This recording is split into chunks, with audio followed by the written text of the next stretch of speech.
Hello, and welcome back to the 7th episode of Death Row Executions. Today's episode will be on Gary Gilmore. Gary Gilmore's case got a lot of recognition because he became the first person to be executed in the state of Utah after the death penalty was reinstated in 1976.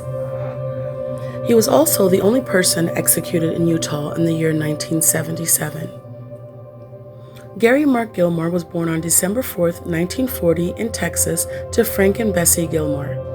Gary Gilmore's father was an alcoholic criminal who had other wives and families he did not support or take care of, so it came as a surprise he even married Mormon follower Bessie and stayed with her and their 4 kids. Gary's birth name was actually Faye Kaufman, but the family left Texas to avoid the law, and Bessie had given him the new name Gary Mark, while the whole family changed their last name from Kaufman to Gilmore. The family frequently moved because of always being on the run, and his father was abusive to him and his 3 brothers. In 1948, at the age of 8, the family finally settled in Portland, Oregon. It has been documented that Gary was a very bright and artistic kid with an IQ of 133, but chose the life of crime like his father. As a young teen, his downward criminal spiral started. In 1952, Gary dropped out of high school in the 9th grade and frequently ran away and casually came back home when he felt like it. I feel like I've been saying this in quite a few videos, but where were his parents? At the young age of 14, he started his own car theft ring. Pretty smart to start his own criminal ring so young, but not so smart to avoid getting caught because while stealing a car, he got busted and was sent to McLaren's Reform School for Boys in Woodburn, Oregon. He was released in 1955 at the age of 15, and of course, not being rehabilitated, turned back to a life of crime. In 1960, he was sent to Oregon State Correctional Facility for a larceny charge, and a year later was sentenced again for driving with an open container of alcohol and not having a license. Around this time, Gary found his original birth certificate with the name Faye Kaufman, and he got extremely angry, thinking he was lied to his whole life and that Frank was not his real father. Before his mother could explain, he walked out on the family, and it was years before they had a relationship again. Gary had once stated that was the reason he did not get along with his father, but it seemed to me like they had deeper issues even before that incident. In 1962, while in jail for driving without a license, Gary was told by a guard that his dad had died from lung cancer. Despite their rocky relationship, Gary was extremely hurt and tried to commit suicide in prison by slitting his wrists. In 1964, he was sentenced to 15 years in prison because he was a repeat offender. While serving time at Oregon State Penitentiary, a psychiatrist diagnosed him with antisocial personality disorder, aka he was a sociopath, and he was also diagnosed with having intermittent psychotic decompensation, and here is a quick description of what that means. Gary served 8 years of his 15-year sentence and was released early in 1972 with conditions. He was supposed to attend school and spend his time in a halfway house. He never did this and ended up getting arrested again a month later for armed robbery. All of these crimes by the age of 24 is ridiculous to me. While serving time in prison for armed robbery, his violent behavior got so bad in prison that he was transferred to a prison in Illinois. He was paroled in April 1976 and was able to live with his cousin Brenda in Utah. For the first time in his life, he got an honest-paying job working at a shoe repair shop and then at an insulation company. He even began a relationship with Nicole Barrett Baker, who was a 19-year-old with 2 children. Mind you, Gary was 35 at the time he started dating Nicole. Unfortunately, he left his honest-paying jobs and turned back to a life of crime and was also said to have been abusive and aggressive with Nicole. As previously mentioned, Gary was paroled in April. Just a mere 3 months later in July, he committed his first murder.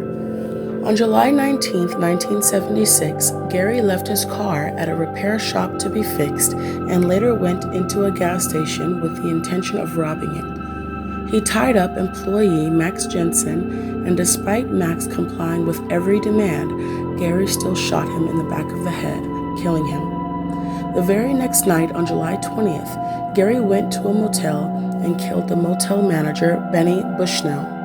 Again, Benny complied with all demands and was still shot with the same .22 caliber pistol used to kill Max the night before.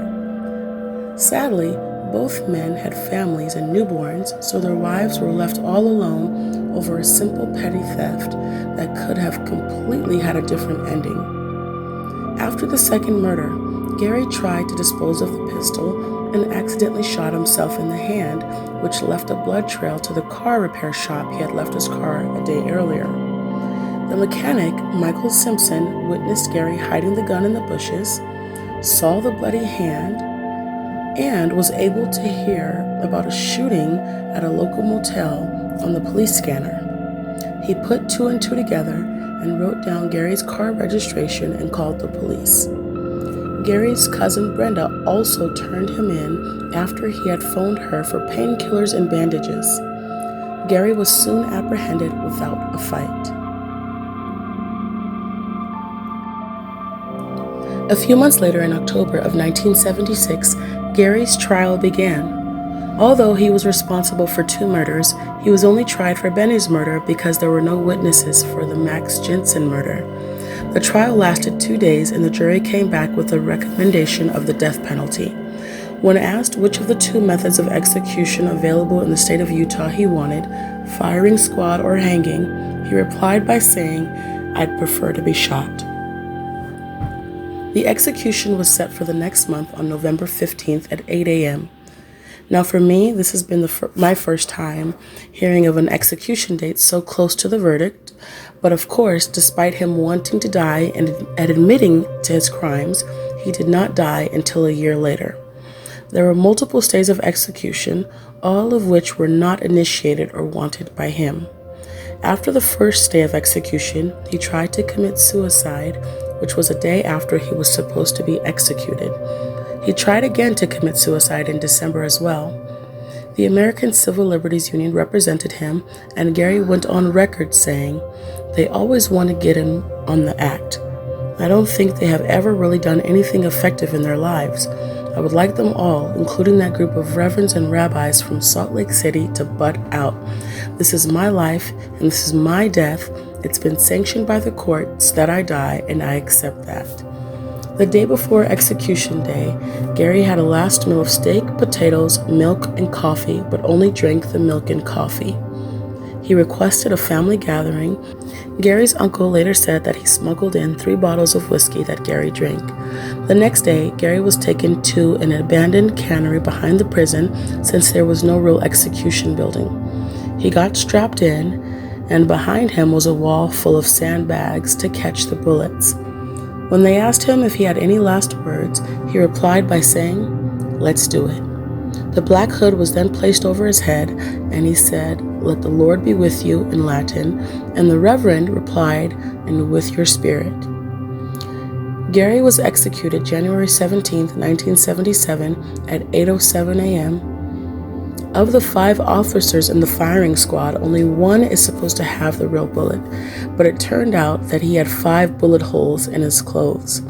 His brother went on record saying that the state of Utah apparently had taken no chances on the morning that it put my brother to death. And I learned that Gary actually requested to have his body donated, and shortly after his death, like within hours, 2 people received his cornea. How would you feel having a murderer's cornea? Sounds pretty scary to me. After the donation, his body was cremated and scattered from an airplane over Spanish Fork, Utah. Here is a quote-unquote reenactment of Gary Gilmore's execution. It misses important things like his last words, but you kind of get the gist of how he was executed. It's just not so dramatic.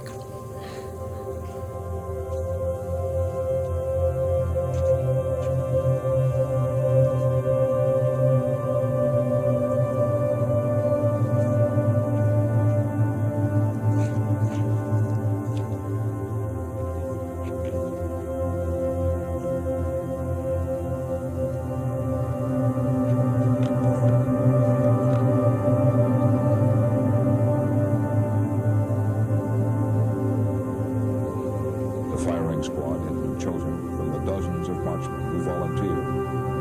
Each man chose an already loaded rifle. One gun held the traditional blank cartridge. The others held 30 caliber bullets.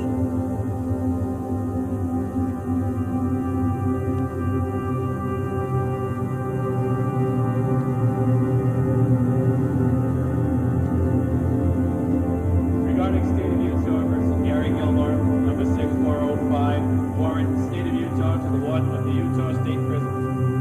The Warden of the Utah State Prison is hereby ordered to execute said judgment of death on the 6th day of December 1976 at sunrise in the manner specified by law. The defendant having elected to be executed by shooting. Dated December 1st, 1976, J. Robert Bullock, Judge.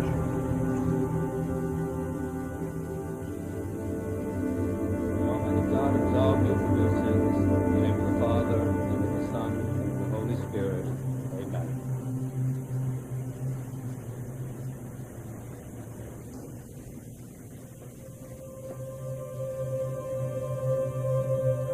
Ready your weapons. Aim. Fire. Secure your weapons.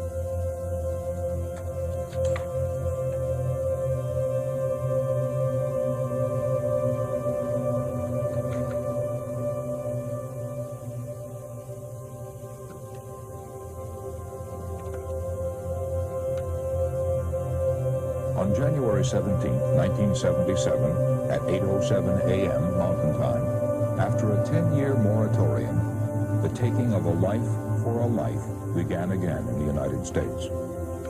According to opinion polls, that's what about 70% of us want.